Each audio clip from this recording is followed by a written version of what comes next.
آج ہم نے ان کو بتایا تھا کہ ان کے لائرز بھی باہر کھڑے ہوئے ہیں اور ان کا نام بھی لے کر بتایا کہ نعیم پنجوتا ہیں، نیاز اللہ نیازی ہیں، علی بخاری ہیں اور سلمان صفدر ہیں، ظہیر عباس ہیں اور گوہر ہیں، لیکن انہوں نے 3 کو نہیں جانے دیا۔ پتہ نہیں یہ کیسے فیصلہ کرتے ہیں کہ جو پارٹی کے لوگ ہیں سوائے گوہر صاحب کے ان کو نہیں جانے دیا۔ لیکن 1-2 بلکہ ان کو باتیں ہم نے ان کو کہا تھا اپنے پارٹی والوں کو بتا دیں، وہ میں نے خود ہی ہم نے کہہ دیا کہ نہ بتائیں، تو وہ انہوں نے ہمیں نہیں بتائیں، وہ شاید گوہر آپ کو آ کے بتا دیں۔ عمران خان نے شروع کیا جو پاکستان کے آج کل کے حالات ہیں، ہم نے بھی ان کو تھوڑا سا بتایا کہ پاکستانی ماشاءاللہ پاکستانی قوم کس طرح جوش اور جذبے کے علاوہ بے خوف تھی، مطلب یہاں پہ ہمیں کہیں پہ خوف نہیں نظر آیا۔ تو یہ ہم ان کو بتا رہے تھے کہ پاکستانی کتنے متحد ہیں اس چیز کے لیے کہ پاکستان کی دفاع کرنے کے لیے کتنے متحد ہیں۔ انہوں نے ایک چیز واضح کی، انہوں نے کہا دیکھو یہ جو جنگ ہوتی ہے اس کے اندر انسٹنٹ رسپانس بہت ضروری ہے۔ ایک انہوں نے یہ کہا، ہم نے ان کو بتایا کہ کس طرح جو ایئر فورس کے پائلٹ ہیں کتنے ہیرو ہیں، اور جو ہمارے لوگ بھی جو شہید ہوئے ان کا بھی بتایا، کئیوں کا ان کو پتہ تھا، باقیوں کا نہیں پتہ تھا۔ پھر عمران خان نے کہا کہ دیکھیں یہ جو مودی ہے یہ پاکستان سے بہت سخت نفرت کرتا ہے، اور آپ کو پتہ ہے کہ آپ نے جب جواب دے دیا اس کو تو اس وقت وہ بہت سخت غصے میں ہوگا۔ آپ نے الرٹ رہنا ہے، مودی واپس انتقام لے گا۔ آپ کا جو رویہ رہا ہے پاکستانیوں کا کہ آپ نے نہ ڈرے ہیں، نہ جو آپ کے اندر خوف ڈالنا چاہتا تھا، اپنے لوگوں کو بتا رہا تھا کہ یہ جو پاکستانی ہیں میں ان کے اوپر حاوی ہو گیا ہوں۔ جب آپ لوگوں نے جو رسپانس دیا ہے، ہماری فوج کے علاوہ ہمارے لوگوں نے سوشل میڈیا جس طرح انہوں نے پورا میرے خیال میں محاذ جتنا بڑا ہمارے جو سوشل میڈیا نے محاذ بنایا، تو یہ جو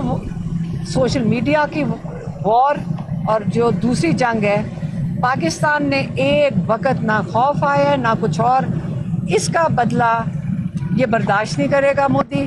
اور یہ واپس پاکستان کو اکنامکلی ہٹ کرے گا، اور ضرور جس طرح اس نے فالس فلیگ کیا ہے مقبوضہ جموں کشمیر میں، اسی طرح یہ کوشش کرے گا کہ پاکستان میں دوبارہ اس قسم کی کوئی حرکت کرے گا۔ پاکستانیوں کو متحد رہنا ہے اور پاکستانیوں کو الرٹ رہنا ہے،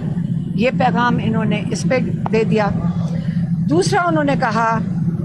26ویں ترمیم، اسے کہتے ہیں کہ 26ویں ترمیم نے بیسکلی آپ کا پورا رول آف لا دفن کر دیا ہے۔ جو آج جو میں کہتا جا رہا تھا کہ 26ویں ترمیم، جو بھی لوگ اس کے لیے ووٹ دے رہے تھے اسمبلی میں بیٹھ کر، وہ تو صرف آرڈرز فالو کر رہے تھے، ان کو ایک آرڈر آیا انہوں نے کر دیا، یا کوئی لوگوں کو مراد دی گئی ہوں گی اس پہ انہوں نے کر دیا، لیکن انہوں نے مل کر پاکستان کا جو رول آف لا ہے اس کو دفن کر دیا۔ جو اس کے بعد جو ملٹری کورٹس کا 5 ججوں نے اپروول دے دیا کہ سویلین کورٹس کے اندر سے جو سویلینز ہیں ان کا ٹرائل ملٹری کورٹس میں ہو سکتا ہے، یہ 26ویں ترمیم کا نتائج ہیں۔ وہ کہتے ہیں پوری دنیا میں آپ کو احساس نہیں ہو رہا کہ پوری دنیا میں آپ کا کتنا مذاق اڑے گا، دنیا آپ کے بارے میں کیا سوچے گی کہ آپ نے اپنے لوگوں کو حوالے کر رہے ہیں کہ ان کا ملٹری ٹرائل ہو سکتا ہے۔ یہ تو کہتے ہیں ہم نے کہیں بھی ایسی چیز دنیا میں ڈیموکریسیز میں قبول نہیں کی جاتی، تو آپ نے اپنے ملک کا ساری دنیا میں اس کے اوپر تماشا بنا رہے ہیں۔ یہی 26ویں ترمیم کا ایک اور جو نتیجہ یہ آ رہا ہے کہ ججز کو آپ نے بنا دیا ہے ایک سرکاری ڈپارٹمنٹ، اب یہ سرکاری ڈپارٹمنٹ بنا دیا ہے، ان کے سارے حقوق، ان کے جو اٹانومی ہے، جو ان کی جو آزادی ہے وہ آپ نے ان سے لے لی ہے۔ آپ نے کورٹس کی آزادی لے لی ہے، ان کو مجبور کر دیا، ان کو جو آرڈر آئے گا، اور وہ آپ کو پتہ ہے کہ دونوں کورٹس میں آرڈر کہاں سے آ رہا ہے، انہوں نے کہا یہ فرد واحد کا آرڈر ہوگا،